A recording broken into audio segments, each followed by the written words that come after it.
Moi, je respecte infiniment Étienne parce qu'il a un travail de défricheur d'idées, un penseur politique, je pense qu'il marquerait d'ailleurs son époque.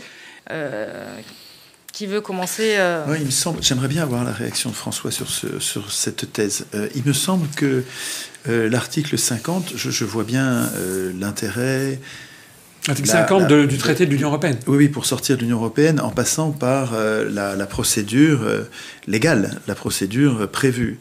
Ceci dit, les difficultés que rencontre la Grande-Bretagne à sortir de l'Union européenne me font craindre le pire et me font penser que on ferait mieux.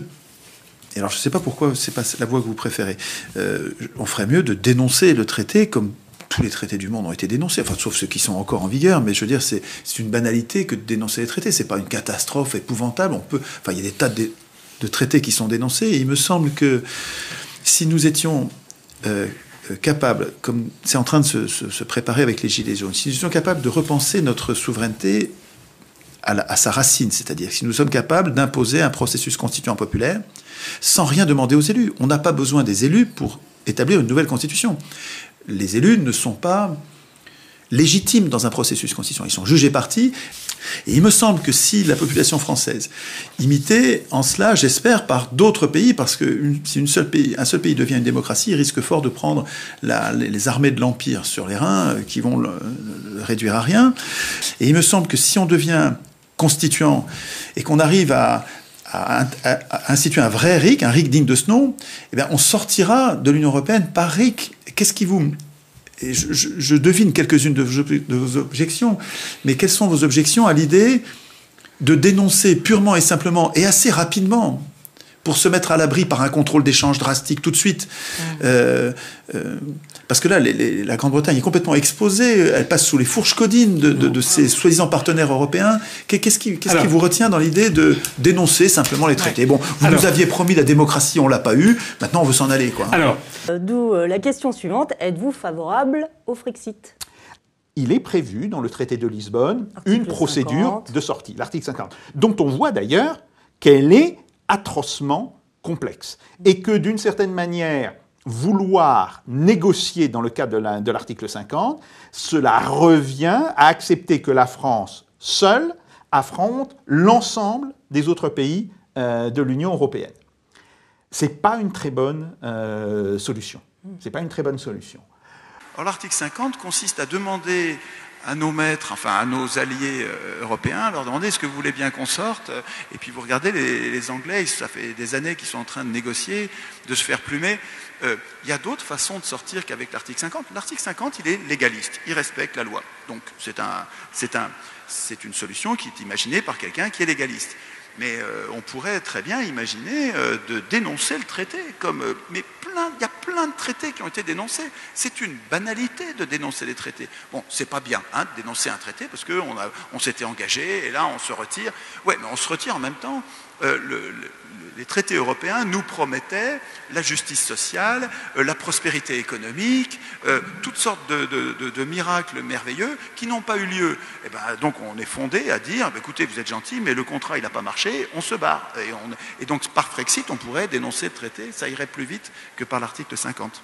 Il y a un truc un peu bizarre, parce que tout à l'heure vous parliez des partis politiques qui critiquent l'Union européenne, mais qui vont pas au bout de leur raisonnement.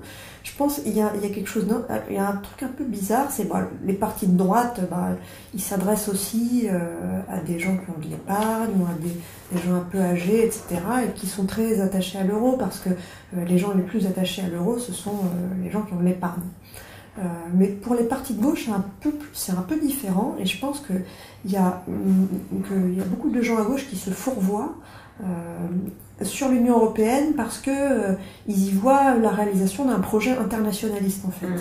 Mais c'est pas du tout de l'internationalisme en fait. C'est du néolibéralisme à l'échelle continentale. Et je pense qu'il y a un truc sur lequel il faut vraiment insister, c'est que l'Union européenne, c'est une façon d'organiser le continent, mais ça n'est pas l'Europe.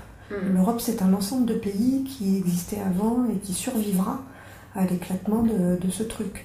Et à gauche, ça relève vraiment d'un internationalisme mal compris que de défendre cette chose qui n'est finalement qu'un marché, et en plus de ça, un marché complètement dérégulé. Sortie de l'UE, donc on sait que c'est une possibilité offerte par le traité de fonctionnement de l'Union européenne via le fameux article 50. C'est celle que les Britanniques mettent en place sont censés mettre en place depuis 2 ans.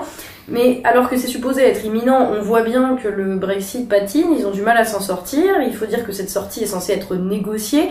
Or, est-ce que l'intérêt de l'Union européenne, à ce stade, ce n'est pas de faire en sorte que tout se passe le plus mal possible pour les Britanniques, de manière à montrer l'apocalypse qui s'abat, les pluies de sauterelles et que sais-je, sur ceux qui veulent en sortir, afin de faire un exemple. Est-ce que dans ces conditions, envisager une sortie négociée, sans aucun rapport de force, bénéfique à tous grâce à la magie du droit, est-ce que c'est pas au final plutôt naïf ? Alors, moi, je ne crois pas du tout à la sortie possible par l'usage de l'article 50 du traité pour la France. Je pense vraiment que si la France sortait demain de l'Union européenne, il n'y aurait plus d'Union européenne. C'est fini. À partir du moment où on sort, il n'y a plus d'Union européenne. Donc il n'y a plus rien de quoi sortir, quoi. Dire on va activer l'article 50 et on va sortir et tous les autres vont rester, mais on va quand même rester bons amis, ça ne fonctionne pas pour un pays comme la France, d'autant plus que la France a l'euro. Le jour où le président de la France dit « j'active l'article 50 », ça détruit l'Union européenne. Il suffit de le dire pour que tout part en vrille. Et donc voilà, donc c'est pour ça que en fait la question au fond ne peut pas être une question juridique. C'est une question profondément politique. Et le coût est quand même élevé, parce que on va pas sortir comme ça facilement d'un système complètement intégré. Donc ça veut dire aussi une forte adhésion de la part de la population. Ça veut dire qu'il faut vraiment avoir un véritable projet et pas sortir de l'Union européenne en disant tiens, ça va être sympa et puis on va tous se retrouver et puis on oublie que la phase de transition, c'est-à-dire c'est ce qui se passe avec les Britanniques, ça va être très très compliqué. À titre personnel, mais c'est vraiment un avis personnel et je ne milite pas pour un parti. Mais je pense que politiquement le truc le plus malin qui a été inventé, c'est l'affaire du plan A, plan B de la France insoumise en fait. L'idée de dire on va d'abord négocier, parce que dire on sort comme ça, je veux dire, la France peut pas dire on sort comme ça, à mon sens. Hein. Il y a beaucoup de débats sur la tactique à adopter, donc c'est juste un avis personnel.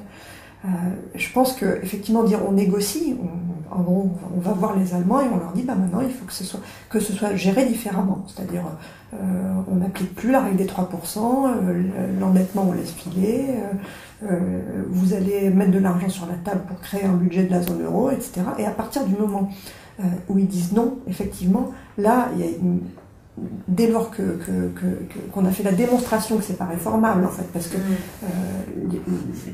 le budget de la zone euro il n'existera pas. Donc, dès lors qu'on aura fait la démonstration que c'est pas réformable, la légitimité existe pour pouvoir opérer une sortie. Oui, mais sauf que dans le plan A, plan B de la France insoumise, justement, ils vont pas jusqu'au bout en disant le plan B c'est on sort si la négociation n'a pas réussi. Elle ne réussira pas. Non, mais bien sûr qu'elle ne réussira pas, mais le plan B c'est oui, mais sinon on renégocie les traités ou on sort des traités. C'est un peu. Enfin, il s'agit pas de dire qu'on est pour la France insoumise, évidemment pas. Ce qu'on disait simplement, c'est que c'était juste moi j'ai du mal à visualiser c'est quoi le plan B. Parce que l'idée de la France insoumise était volontairement floue pour que tout le monde puisse y mettre tout ce qu'il voulait. Donc nous on y met ce qu'on veut et on y met une stratégie. Non mais on y met une stratégie claire de créer un rapport de force.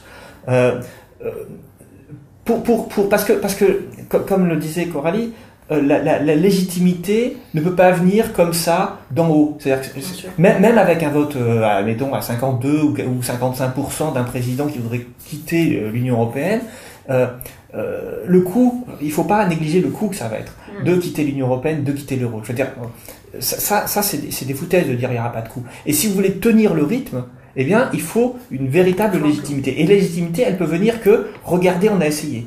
Sachant qu'il faut aussi savoir pourquoi on sort, si jamais on sort, ou pourquoi, parce que, à mon sens, la question n'est pas tellement celle de la sortie, mais celle de la disparition de l'Union européenne. Bien sûr. Pour pouvoir aller vers une Europe intergouvernementale qui soit respectueuse des souverainetés nationales. Et il faut savoir aussi pourquoi on sort, c'est-à-dire pour faire quoi après, parce que la souveraineté, c'est le moyen. C'est la modalité qu'utilisent les peuples pour s'autodéterminer. Il faut savoir ensuite ce qu'on en fait. Et à mon sens, le but, c'est d'aller vers plus de justice sociale. L'Union européenne en tant que telle nous pose problème pour mener des politiques. Ce qu'on a essayé d'expliquer, c'est qu'elle pose problème pour la démocratie, c'est-à-dire pour discuter ensemble de ce qu'on veut faire comme politique, et ensuite pour mettre en œuvre des politiques qui ne soient pas des politiques uniquement tournées vers le marché et le marchand. Et donc, à partir du moment où on dit, voilà, on veut transformer en profondeur, supprimer l'Union européenne, sortir de ce carcan de règles, il faut aussi qu'on sache pourquoi faire. Et clairement, l'objectif, pour nous, c'est de dire, il faut retrouver les outils de la souveraineté, c'est-à-dire faire en sorte que c'est bien la population qui décide du projet qu'elle veut. Et moi, je rajouterais, il faut faire en sorte que, au lieu d'avoir un système dans lequel la société est mise au service du marché, il faut faire en sorte que le marché soit mis enfin au service de la société. C'est-à-dire le marché en lui-même, c'est un instrument. Il n'aurait jamais dû être autre chose qu'un instrument, qui peut être parfois efficace, bon, mais qui peut être parfois inefficace même. On voit bien que le marché unique est inefficace du point de vue français. Il est très efficace du point de vue allemand, mais totalement inefficace du point de vue français. Donc il faut retrouver des marges de manœuvre. Et ces marges de manœuvre, elles supposent non pas de s'isoler totalement et de se couper du reste du monde, mais d'organiser véritablement la régulation économique avec les autres pays. Et cette régulation, eh bien, c'est ça qui manque. C'est-à-dire concrètement aujourd'hui, on a une régulation par le marché, dans le cadre de la mondialisation, et dans le cadre de l'Union européenne, qui n'est rien d'autre qu'une forme de petite mondialisation encore plus poussée, parce qu'il y a encore moins de comment dire, c'est encore plus fluide, quoi, que la véritable mondialisation. Et donc c'est reprendre la main et se donner les moyens de reprendre la main. Ce sera le mot de la fin. Merci Coralie Delot, merci David Kayla d'être venu. Bonjour à tous, merci d'être venus, merci d'avoir fait le déplacement pour ce débat Gilets jaunes, Union européenne. Tant qu'on sera dans les traités européens, on ne pourra pas mener une autre politique économique. Ce que je veux dire en préalable, c'est que en fait, nous subissons ce qu'on appelle l'idéologie néolibérale depuis 45 ans. Alors, je voudrais essayer de définir le terme parce que, en tout cas dans mes amis, alors je sais que c'est peut-être pas forcément l'échantillon le plus représentatif de cette salle, mais ils ont plutôt voté Macron. Et ils savent pas trop ce que ça veut dire en fait, l'idéologie néolibérale. Et pour eux, vous voyez, comme il y a le mot libéral, il y a le mot liberté, et donc spontanément on se dit, la liberté c'est quand même vachement mieux que la prison. Et c'est vrai que je suis plutôt d'accord avec eux. Bon. Le seul problème, c'est qu'en fait, c'est pas du tout ça, l'idéologie néolibérale. Donc j'ai un autre terme qui dit, à mon avis, beaucoup plus que c'est la dictature des ultra-riches, en fait. C'est-à-dire que toutes les règles sont faites dans leur intérêt, et puis quand il n'y a pas de règles, c'est aussi dans leur intérêt. C'est que la démocratie, avant tout ça, c'est la possibilité de rediscuter de tout, en toute matière, tout le temps, et en toutes circonstances. Voilà ce que c'est la démocratie. Et c'est ça qui fait la souveraineté du peuple. Or, les traités européens échappent à cela, et donc on ne peut pas changer de politique économique. On a bien compris qu'il y a un problème dans l'Union européenne, parce qu'il y a le Brexit, il y a la montée des partis nationalistes d'extrême droite, etc. On a bien compris. Donc on va changer l'Europe, mais dans le cadre des traités européens existants. Ah ouais, donc là on a affaire à des champions du monde. Et donc en 2 minutes, j'entreprends de critiquer les traités européens là, sur les bases que je vous ai dites. Puis je me suis dit, bon, j'ai quand même un type et mandaté par la Commission européenne, là ça a quand même bagarré, je vais avoir de la dispute, puis bon, ça tombe bien, moi j'aime bien batailler sur les idées. Donc on va s'amuser 2 minutes. Le type, je lui explique tout ça, et il me dit, ah ouais, vous avez raison. Oui, d'accord, mais alors, ah oui, mais le problème, c'est que c'est la règle de l'unanimité, donc on ne peut pas changer les traités. Ah oui, d'accord. Donc en fait, vous m'expliquez qu'on a le train lancé à grande vitesse, on va percuter le mur, mais vous me dites surtout, vous inquiétez pas, tout va bien. Ce sont des malades mentaux. Je veux dire, à un moment donné, moi, j'essaie de freiner le train, j'essaie de le bifurquer, mais je fonce pas dans le mur. Et voilà donc la remarque qui m'avait été faite. Donc il faudra évidemment sortir des traités. Je ne vais pas m'apesantir sur la question de la stratégie, etc., parce qu'il y a des luttes... aujourd'hui, parce que vous avez des éléments de langage qui sont donnés par différents courants politiques, alors il y a ceux qui sont pour le Frexit, il y a ceux qui sont pour le plan A, plan B, etc. Ce qu'il faut, c'est se fédérer sur l'idée qu'on ne peut plus continuer à rester dans ces traités européens. Et ensuite, il y aura de toute façon une zone d'incertitude sur ce qui va se passer. On le voit bien avec le Brexit, où tout est fait pour que le Royaume-Uni soit contraint de rester, en fait. On essaie d'imposer un accord qui est totalement déséquilibré pour les obliger à rester. Je pense que Macron, il vous a dit, vous avez vu son clip, hein, c'est moi ou le chaos. Et franchement. Alors, du coup, moi, chacun fera ce qu'il veut. Mais mon avis, c'est tout sauf Macron. chacun se décide en son âme et conscience. La sortie des traités. Alors, je l'ai dit tout à l'heure, et donc j'ai dû laisser un peu sur la fin certains, en disant, ça dépasse, et là je suis très heureux de tout ce que tu viens de dire, parce que je suis tout à fait d'accord avec toi. Il y en a beaucoup qui sont, et on sait pourquoi, parce qu'il y a un parti politique que j'estime beaucoup parce qu'il fait la critique des traités européens, il en fait une critique argumentée, qui est sur l'article 50 et le Frexit. Bon, je pense, premièrement, qu'effectivement, ce terme de Frexit n'est pas adapté, juste dans la terminologie, hein, je parle que de terminologie, je ne parle pas de mise en œuvre de l'article 50, ou pas, mais du Frexit. Parce qu'effectivement, ça donne le sentiment d'un repli nationaliste, qu'on va s'isoler. C'est comme ça, attendez, c'est comme ça qu'il est, c'est comme ça qu'il... Attendez, je vous parle en termes de stratégie. Voilà, c'est qu'en fait, l'opinion publique, il faut bien comprendre que ça fait des années, qu'effectivement, on nous met dans le TINA. Il n'y a pas d'alternative possible. Et si vous sortez des traités européens et de l'Union européenne, c'est le chaos. Voilà ce qui est dit, et on fait peur aux gens avec ça. Et en fait, du coup, le Frexit, pur et simple, aujourd'hui, je ne suis pas du tout certain que ça emporte une majorité dans l'opinion publique. Donc, c'est pour ça que je proposais, fédérons-nous sur une chose, la sortie des traités européens. Ça, c'est sûr, on ne peut pas rester dans les traités. Ça veut rien dire. Attendez, après, je réponds, je continue à répondre. Je vous demande juste d'essayer. Déjà, voilà, ça, c'est un terme de stratégie de communication. D'accord ? Ensuite, on va parler du fond. Je suis désolé, mais c'est extraordinaire. Il y a des avocats dans la salle ? Ah bah, il y en a un. Il faudrait savoir quel est son avis. Mais je suis le seul qui a priori, donc là, est un professionnel du droit, et je vais vous dire, moi, j'en ai rien à foutre de l'article 50. La question, c'est pas du droit pour sortir des traités européens. C'est juste pas le sujet, l'article 50. Je vous dis pas de le mettre en œuvre ou pas en œuvre, mais en fait, les questions, elles dépassent très largement la question de l'application juridique des traités. On les conteste, les traités. Pourquoi forcément les respecter ?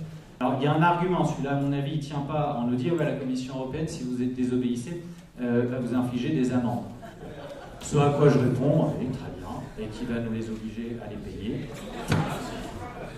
C'est Jacques Chirac qui disait un jour, avec un désaccord vis-à-vis de l'Union européenne, ils ne vont quand même pas nous envoyer les chars. Ah non, ils n'en ont pas. A priori, voilà. Parce qu'en dernier ressort, il y a la question du rapport de force, tout simplement, qui se pose. Et moi, je ne prétends pas avoir toutes les solutions. Et donc, j'essaie juste d'ouvrir le débat au maximum et d'essayer de se poser les bonnes questions. Alors, je vais être bien clair sur ce que j'entends, l'autre Europe, parce que ça me ferait de la peine que vous sortiez en ayant mal compris ce que je voulais dire. C'est-à-dire que vous votiez ou pas aux européennes, ça vous regarde. Que vous votiez anti-Macron, ça me paraît assez consensuel. Par contre, pitié, ne votez pas pour les idiots utiles qui, depuis 40 ans, vous disent, vous promettent qu'ils vont changer l'Europe de l'intérieur.